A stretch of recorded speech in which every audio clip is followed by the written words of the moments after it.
Bien, hermanos, continuamos en esta noche el estudio que empezamos el viernes pasado sobre la carta a los Efesios. El viernes pasado hicimos apenas una introducción al estudio de la carta a los Efesios y leímos en el capítulo 19 de los Hechos la historia de cómo empezó la iglesia de Éfeso, cómo el apóstol Pablo llegó a Éfeso, ciudad griega, y predicó allí el Evangelio, y tuvo problemas, tuvo luchas contra las fuerzas de las tinieblas, pero a la larga, después de 2 años de arduo trabajo y de enseñar concienzudamente la palabra de Dios, logró formar una iglesia, la iglesia de Éfeso, que es una de las iglesias, si se quiere, más espirituales, más finas de todas las que fundó el apóstol Pablo. Decíamos el viernes pasado que había 4 sucesos que parecieron dar temas para que Pablo años más tarde escribiera la carta a los Efesios.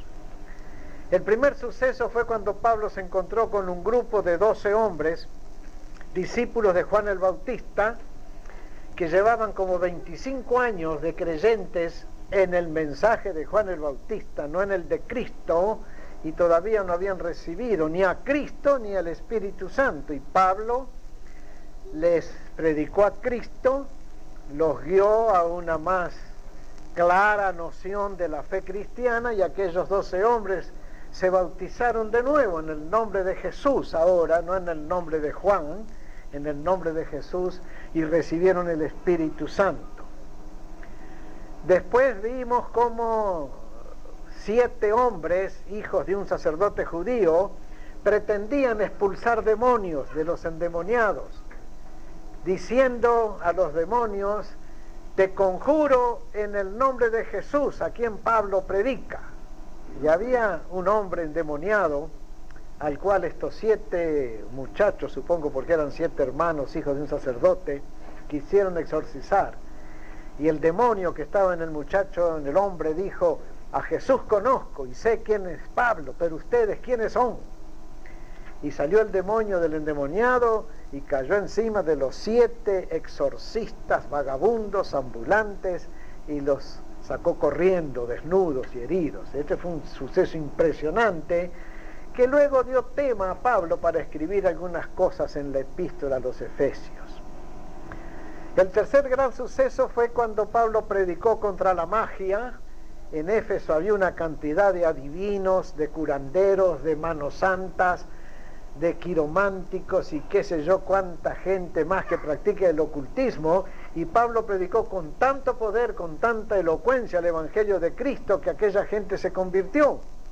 Y un día en la plaza pública quemaron todos sus libros de magia por valor de 50.000 piezas de plata, más o menos $50.000 en aquellos tiempos, una fortuna fabulosa.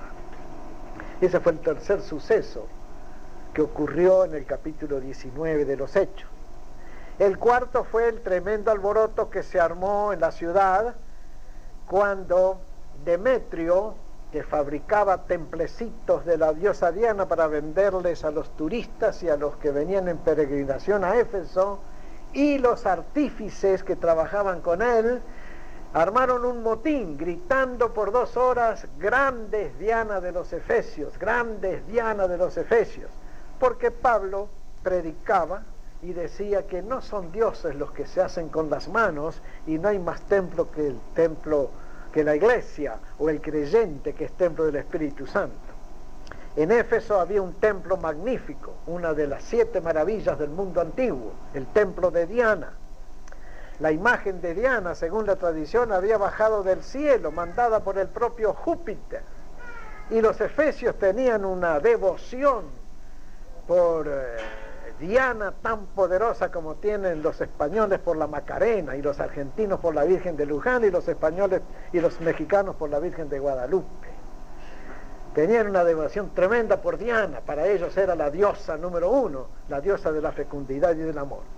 Y cuando viene Pablo predicando el Evangelio, diciendo: no son dioses los que se hacen con la mano, ni hay más templo que la vida del creyente, entonces Demetrio y los demás pensaron que se venía abajo el negocio, y en realidad se venía abajo el negocio. Y se armó un tumulto espantoso, y por 2 horas toda la ciudad estuvo alborotada, y gritaban, grandes Diana, grandes Diana, grandes Diana, por 2 horas. Y la mayoría se habían juntado sin saber por qué se habían juntado, pero gritaban de todos modos. Este suceso impresionante luego le dio a Pablo también tema para escribir cosas en la epístola a los Efesios. Ahora vamos a entrar a los primeros 14 versículos del primer capítulo de la carta de Pablo a los Efesios. Efesios capítulo 1. Voy a leer los versículos del 1 al 14. Sigan ustedes atentamente la lectura con la vista. Dice así la palabra del Señor, Efesios 1, del 1 al 14. Pablo, apóstol de Jesucristo por la voluntad de Dios, a los santos y fieles en Cristo Jesús que están en Éfeso. Gracia y paz a vosotros, de Dios nuestro Padre y del Señor Jesucristo. Bendito sea el Dios y Padre de nuestro Señor Jesucristo, que nos bendijo con toda bendición espiritual en los lugares celestiales en Cristo, según nos escogió en Él antes de la fundación del mundo, para que fuésemos santos y sin mancha delante de Él, en amor, habiéndonos predestinado para ser adoptados hijos suyos por medio de Jesucristo, según el puro afecto de su voluntad, para alabanza de la gloria de su gracia, con la cual nos hizo aceptos en el amado, en quien tenemos redención por su sangre, el perdón de pecados, según las riquezas de su gracia, que hizo sobreabundar para con nosotros en toda sabiduría e inteligencia, dándonos a conocer el misterio de su voluntad, según su beneplácito, el cual se había propuesto en sí mismo, de reunir todas las cosas en Cristo, en la dispensación del cumplimiento de los tiempos, así las que están en los cielos como las que están en la tierra.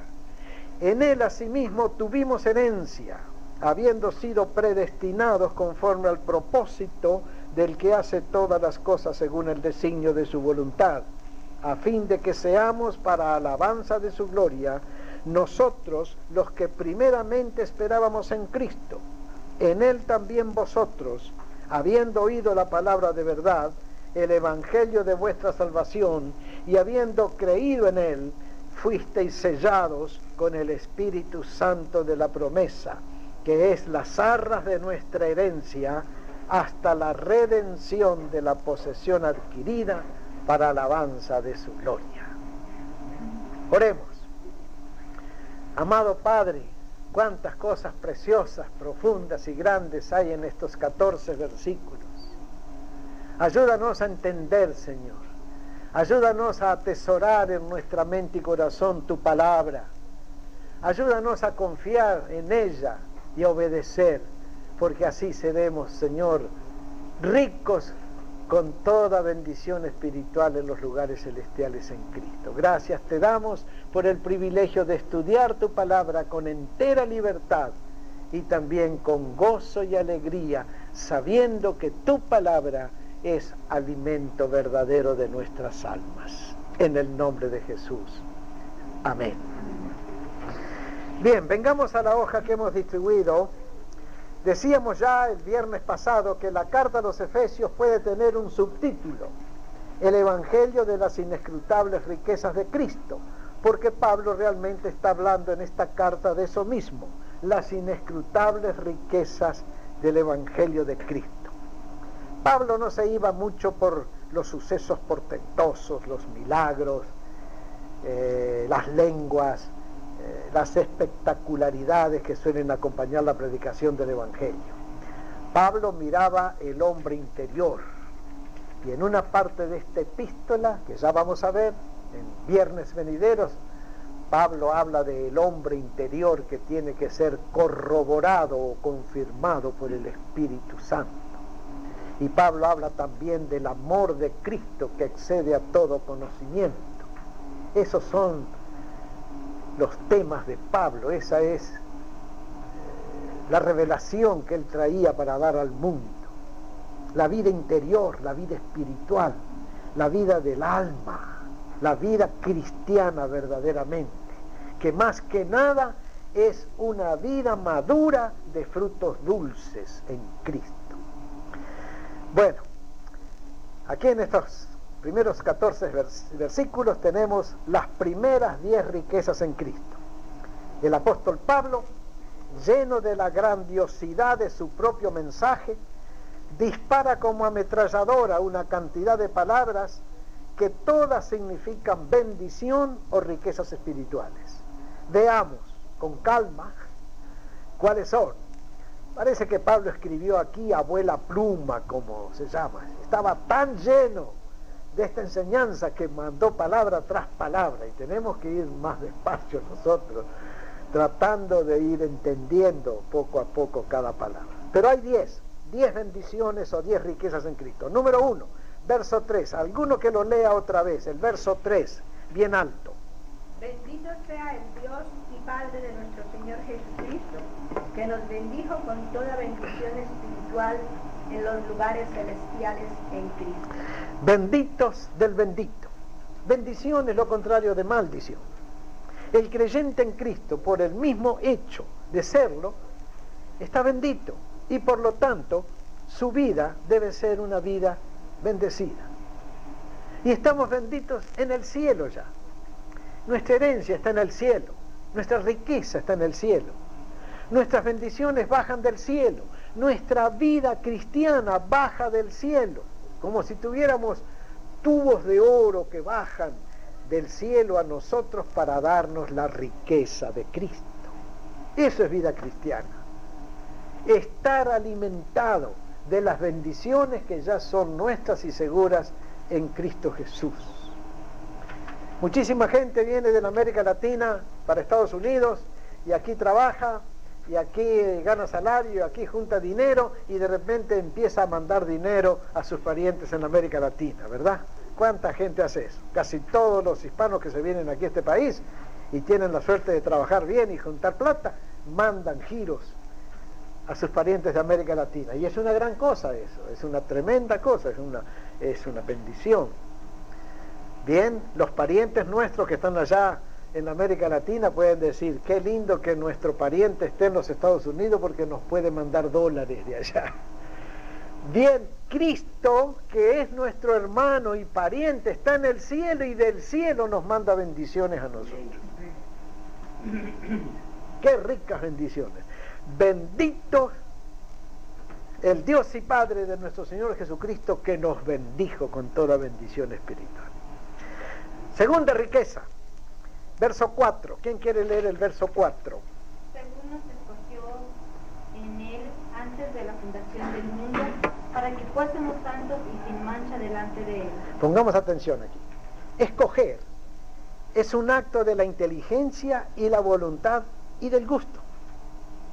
Escogemos la comida que vamos a comer en el día.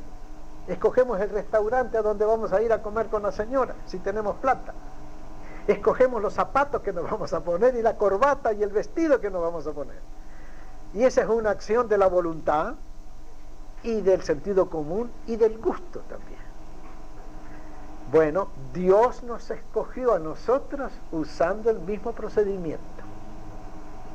Somos escogidos. Tenemos ya un privilegio. Tenemos ya una riqueza. No somos cualquier cosa. Dios nos escogió usando su gusto, su voluntad, su criterio. ¿Por qué nos escogió a nosotros y no al vecino? No preguntemos eso. Demos gloria a Dios porque nos escogió a nosotros. Yo no sé por qué el Señor me escogió a mí y no a mis hermanos para darme tantas bendiciones. Pero no ando revolviendo la cosa. Le doy gloria a Dios por lo que tengo. Escogidos. En el mismo verso 4 dice, escogidos para ser santos. Santo, en buen sentido bíblico, significa apartado. Se sobreentiende apartado por Dios para un fin especial y bueno. Dios nos apartó, nos puso aparte para un fin especial y bueno. Como cuando uno recibe el cheque de la semana y aparta $20 porque quiere comprarse algo especial de $20 y dice, este billete está santificado, está apartado para un fin especial, lo voy a usar solamente para comprarme la cosa que deseo. Eso es ser santificado en sentido bíblico, puesto aparte para un fin especial que siempre es bueno. Dios nos apartó o santificó para un fin especial, que es nada más y nada menos que el reino de los cielos. Eso es ser santo en sentido bíblico. Apartado por Dios para un fin glorioso. Verso 5 ahora. Sin amor, habiéndonos predestinado para ser adoptados hijos suyos por medio de Jesucristo, según el puro afecto de su voluntad. En este versículo 5 hay dos palabras. La primera es predestinado. Predestinado significa eso mismo, predestinado. Destinados con antelación o anticipación para ser algo o recibir algo. La doctrina de la predestinación es bíblica y casi exclusivamente paulina. Vamos a ver algunos textos para matizar el estudio. Primeramente, Hechos 13:48. Hechos 13:48. El primero que lo tiene, lo lee. Aquí. Los gentiles oyendo esto se regocijaban y glorificaban la palabra del Señor, y creyeron todos los que estaban ordenados para la vida eterna. Creyeron todos los que estaban ordenados o predestinados para vida eterna. La predicación cayó sobre miles, pero los predestinados contestaron y aceptaron a Cristo. Otro texto. Mateo 25:34. Mateo 25:34. Entonces el rey dirá a los de su derecha, venid benditos de mi Padre, heredad el reino preparado para vosotros desde la fundación del mundo. Predestinación, heredad del reino preparado para vosotros desde la fundación del mundo. Venid, benditos de mi Padre. Qué lindas palabras de Jesús que se aplican a nosotros, ¿eh? Nosotros aquí tan humildes, tan sencillos, tan poquita cosa. Estamos escogidos y predestinados para heredar el reino de los cielos, preparado desde antes de la fundación de la tierra. Otro texto tremendo.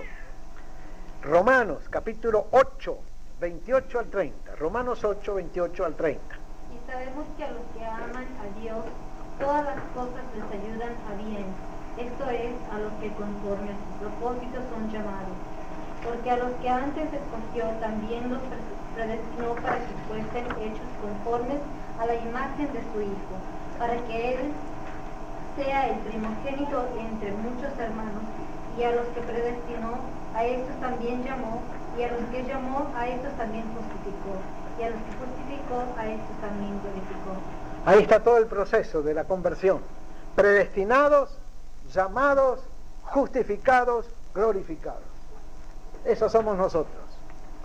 Demos gloria a Dios porque tenemos un privilegio que no lo tiene la mayoría de este mundo.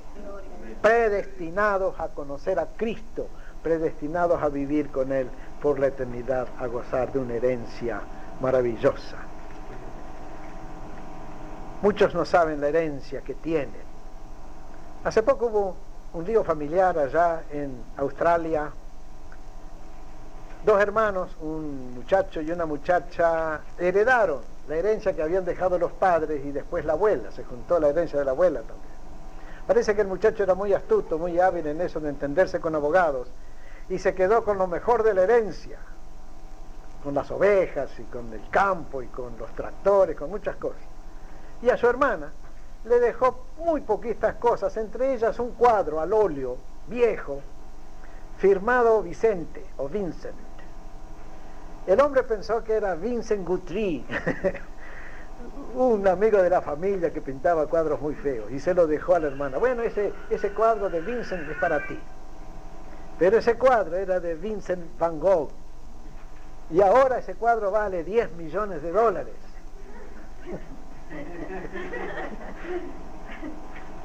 La muchacha no sabía que había heredado una riqueza tan grande. Todos creían que ese cuadro firmado Vincent era de un Vincent cualquiera, más sobre todo un amigo de la familia, Vincent Guthrie.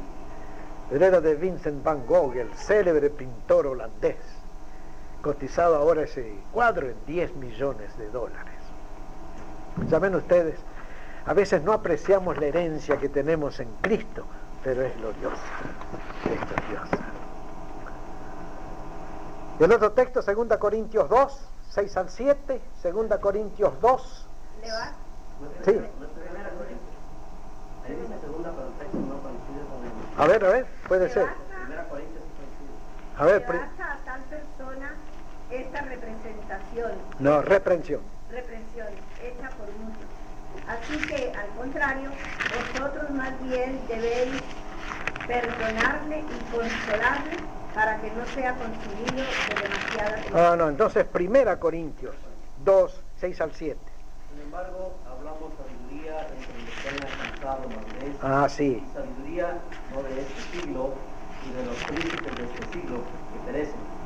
Mas hablamos sabiduría de Dios en misterio, la sabiduría oculta, la cual Dios predestinó antes de los siglos para nuestra gloria. Ese era el texto. 1 Corintios, capítulo 2, versos 6 y 7.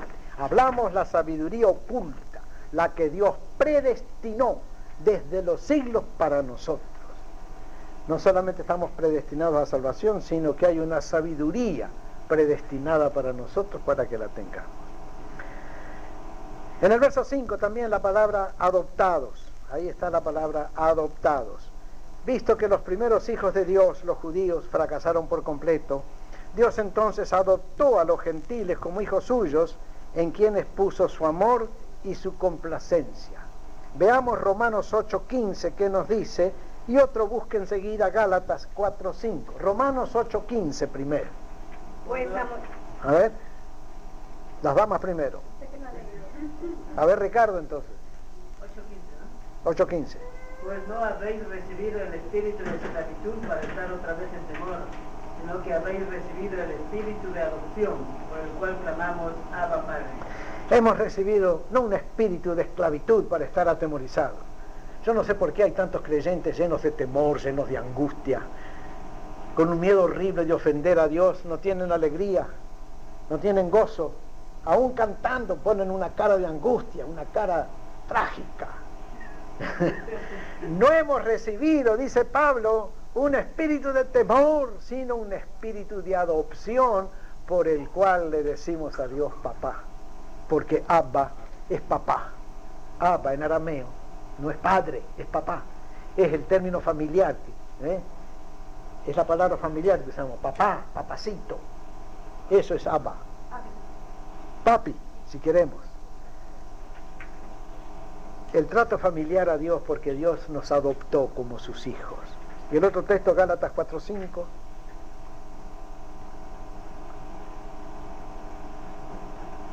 Para que redimiese a los que estaban bajo la ley, a fin de que recibiésemos la adopción de hijos. Estábamos bajo la ley, esclavizados por la ley, aceptamos a Jesucristo y Dios nos adoptó hijos en su familia.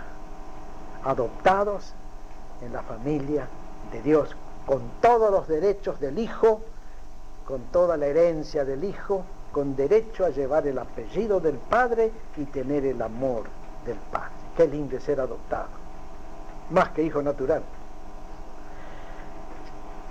Verso 6. ¿Quién lee el versículo 6? Otra vez de Efesios, capítulo 1. La alabanza de la gloria de sus gracias, con la cual nos hizo perfectos en el amado. La palabra aceptar, dice la explicación de nuestra hoja, significa recibir con agrado y complacencia. Dios no solo adoptó a los gentiles como sus hijos, sino que los aceptó tal como son, a pesar de sus muchas fallas y defectos. Pero los aceptó en Cristo, es decir, a través de su sacrificio expiatorio y su amor por Él. Algo así como quien, amando entrañablemente a su esposa, acepta su parentela aunque no sea del todo bueno. Por amor a la esposa uno acepta a la suegra, muchas veces pasa así. ¿No es cierto? Y acepta a los cuñados también. Y acepta los primos de la esposa, porque la ama a ella. Bueno, te amo tanto, me eres tan linda, tan simpática, tan buena, que todos tus parientes me parecen lindos, aunque no lo sean. Dios nos adoptó y nos aceptó como hijos suyos, nos vio lindos. Dios nos ve lindos, no nos ve feos. Somos feos, pero Dios no nos ve feos, ¿no? Somos hermosos. El amor de Dios hacia nosotros hace que nos vea lindos y no feos. Había un poeta árabe que escribía bellísimos poemas a su novia, en que describía la belleza de su novia, la hermosura de su novia, sus cabellos, sus ojos, sus dientes, toda su belleza. Y el sultán llegó a ver esos versos y dijo: caramba, esta muchacha tiene que ser bellísima. Y llamó al poeta y le dijo: quiero conocer a tu novia. El poeta no quería al principio, pero el sultán es el sultán y mandaba. Y le dijo: tráeme tu novia, la quiero ver. Y la trajo el poeta, y era una muchacha fea, bien fea. Y le dijo el sultán: ¿y por qué le cantas a una muchacha fea versos tan hermosos? Porque por amor, dijo él, yo la veo linda. Por amor la veo hermosa. Y Dios nos ve hermosos por amor, aunque no seamos hermosos. Nos acepta tal como somos. Estamos aceptados en la familia de Dios. Adoptados, aceptados. Muchas veces pasa esto en las familias, ¿eh? Un matrimonio adopta un bebé en la cuna. Claro, en la cuna es muy bonito. Cuando tiene un mes es muy bonito, es una esperanza, es algo pues encantador. Y lo adoptan como hijo, le dan su apellido, lo traen a su casa, lo llenan de linda ropita, le ponen cunita de oro y todo lo demás. Pero el bebé crece, se hace más grande y resulta malo, bribón, cachafaz, desobediente. Los padres continúan adoptándolo, pero ya no lo aceptan. Dios no, nos adopta y nos acepta por amor. Por eso los cristianos tenemos un grande privilegio: adoptados, aceptados. Pablo dice: nos hizo aceptos en Cristo. A través de Cristo Dios nos ve como Cristo. Y como muchos padres y madres, ciega sus ojos Dios y nos ve a sus hijos, a nosotros sus hijos, como muy bonitos. Los versículos 7 al 10 ahora. En quien tenemos redención por su sangre, el perdón de pecados según las riquezas de su gracia, que hizo sobreabundar para con nosotros en toda sabiduría e inteligencia, dándonos a conocer el misterio de su voluntad, según su beneplácito, el cual se había propuesto en sí mismo, de reunir todas las cosas en Cristo, en la dispensación del cumplimiento de los tiempos, así las que están en los cielos como las que están en la tierra. Aquí está la palabra redimir. Redimir es un término legal. Tiene que ver con la redención o recompra de algo o alguien por medio de un precio legalmente pagado. Como quien redime un reloj o cámara fotográfica o una joya que ha dejado empeñado y luego redime pagando el precio. Redimidos del pecado, y el precio fue la sangre de Jesús. La sangre de Jesús. Ese es el precio legal de redención. Estamos comprados y pertenecemos a Dios porque se nos pagó con moneda sana, fuerte, la sangre de Jesucristo a cada uno de nosotros. Herederos, también somos herederos. Versículo 11, ¿quién lo quiere leer? En él asimismo tuvimos herencia, habiendo sido predestinados conforme al propósito del que hace todas las cosas, según el designio de su voluntad. Heredero supone una herencia, y esa herencia es el reino de los cielos. Vamos a leer unos versículos. Mateo 25, 34.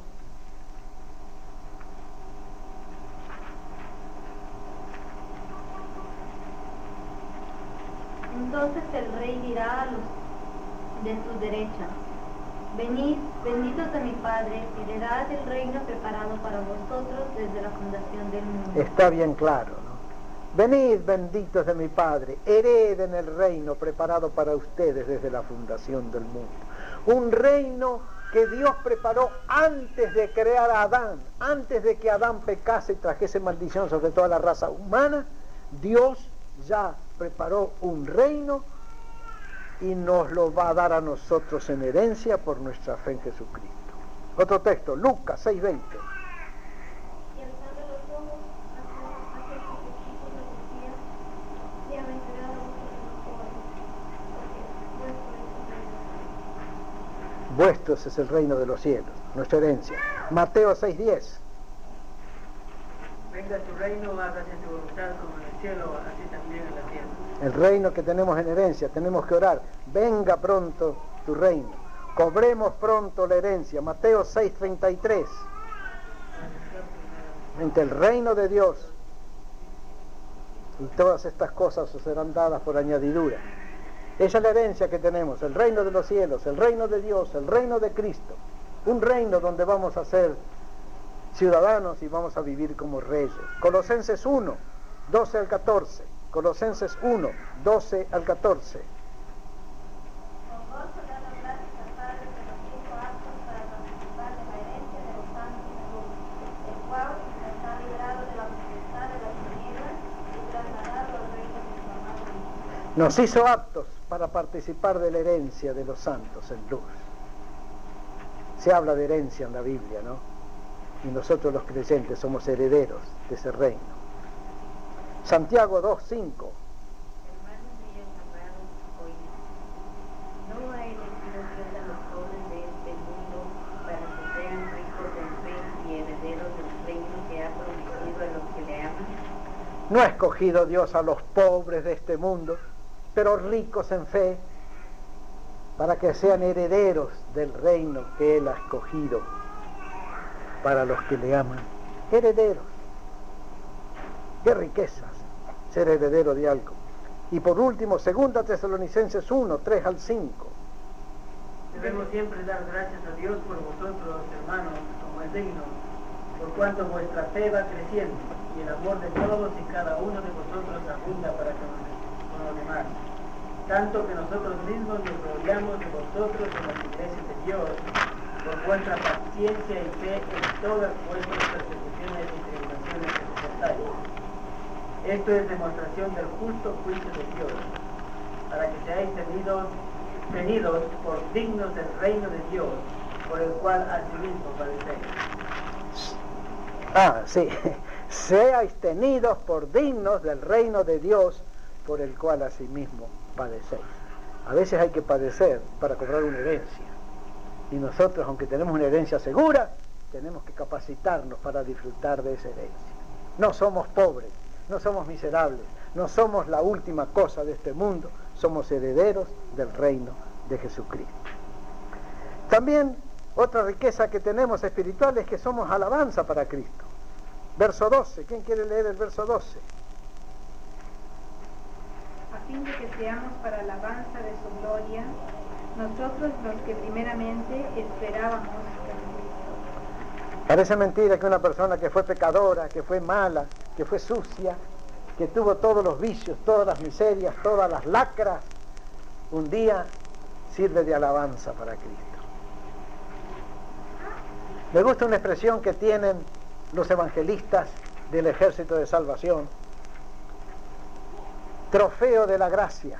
Cada vez que se convierte una persona, y hubo un tiempo en que el Ejército de Salvación trabajaba mucho entre las prostitutas y los borrachos. Realmente el Ejército de Salvación comenzó su trabajo en Londres, Inglaterra, entre las prostitutas y los borrachos. Y cuando se convertía alguna de estas personas espectacularmente y se limpiaba de todos sus vicios y pecados, luego lo presentaban como un trofeo de la gracia, ¿no? Así como los atletas presentan sus trofeos, sus premios que han ganado en competencias atléticas, así los salvacionistas presentaban sus trofeos: una prostituta, un borracho, un ladrón, un mendigo convertido, limpiado, purificado, santificado, y lo presentaban en sus reuniones. Yo alcancé a ver allá en Buenos Aires reuniones del Ejército de Salvación. Eran lindísimas en cuanto a eso de evangelizar. Ganaban almas en los peores lugares. Ahora aquí en este país el Ejército de Salvación es más que nada obra social lo que hace, ¿no? Pero hubo un tiempo en que fue una poderosa organización evangelística el Ejército de Salvación. Así nació, así fue formado por William Booth y su esposa Catherine Booth allá en Inglaterra hace un siglo, o más de un siglo. Y llamaban trofeo de la gracia a la persona bien convertida. Algún día vamos a tener nosotros también trofeos de la gracia aquí en Silva y Valley. Y esos trofeos de la gracia son para alabanza de Jesucristo. Y Jesucristo en el cielo se va a rodear de pecadores como nosotros. Y nos va a presentar. Y va a decir al Padre, mira, a estos rescaté con mi sangre y con mi espíritu de la tierra. Son mi alabanza. Así será. Y por último, 10ª riqueza, sellados, versículos 13 y 14. Pero hay un versículo que quiero que lean. Tito, capítulo 2, versos 11 al 14. Tito 2, 11 al 14.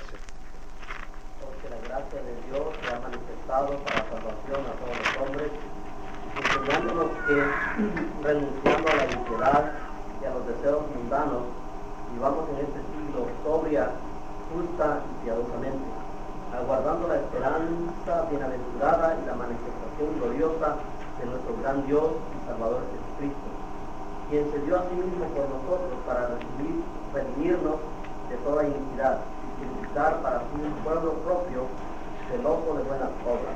Miren lo que somos, un pueblo propio de Cristo, purificado por Él para su alabanza y para buenas obras. Purificado por Cristo, un pueblo para alabanza de su gloria. Nosotros, los creyentes en Cristo. Y sellados, versos 13-14 de Efesios capítulo 1.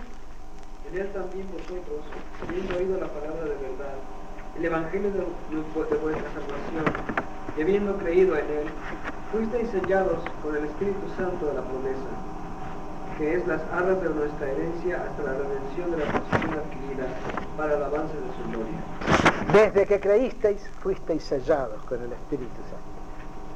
Dios imprimió un sello indeleble en alguna parte de nuestra personalidad.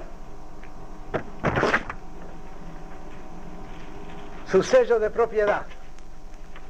Dicen que la ciudad de Éfeso era una ciudad que comerciaba mucho en madera. El puerto de Éfeso estaba siempre lleno de madera y venían los barcos de todo el Mediterráneo a recoger madera. Y los comerciantes en madera compraban madera, troncos o tablas, y las amontonaban en el puerto y les ponían su sello. Cada comerciante tenía su sello y sellaba su madera. Y cuando le ponía su sello, pues esa madera era propiedad del que la sellaba. Y parece que Pablo se valió de esta figura para hablar del sello que llevan los creyentes, que son propiedad de Jesucristo. Y ese sello es el Espíritu Santo. Un sello imborrable, un sello indeleble. El que lo tiene nunca lo pierde. Y cuando vengan los ángeles, van a mirar el sello. El que tenga el sello de Cristo será arrebatado a los cielos. El que no tenga el sello de Cristo va a ser dejado en la tierra. Si esta noche vienen los ángeles a recoger la iglesia, a raptar la iglesia, los ángeles van a mirar a los sellados. Y los sellados van a ser levantados a los cielos y presentados a Jesucristo. Desde que creísteis, fuisteis sellados con el Espíritu Santo de la promesa, que es las arras, que es la seña, el pie, el down payment, como se dice, cuando uno va a comprar algo, da un pie, un anticipo, un down payment. ¿Una qué? El enganche, como dicen, en México dicen enganche, ¿no? Sí. Tiene distintas maneras eso. El pie le dicen en Chile, la seña dicen en la Argentina, enganche en México, down payment aquí. Cuota inicial en Venezuela. ¿Cómo? Cuota inicial. La cuota inicial, ¿ves? Pero en todos los lugares es lo mismo. Uno va a comprar una cosa y da un anticipo. y desde que da ese anticipo se garantiza la compra de esa cosa. Cristo nos ha dado el Espíritu Santo como el enganche, como el anticipo, como la seña, como el pie, como la cuota inicial de la gran herencia que nos va a dar luego. Ya tenemos en nosotros el sello del Espíritu Santo. Estemos contentos con esto porque somos los sellados de Jesucristo. Bien, hasta aquí la clase, que el Señor la use para edificación.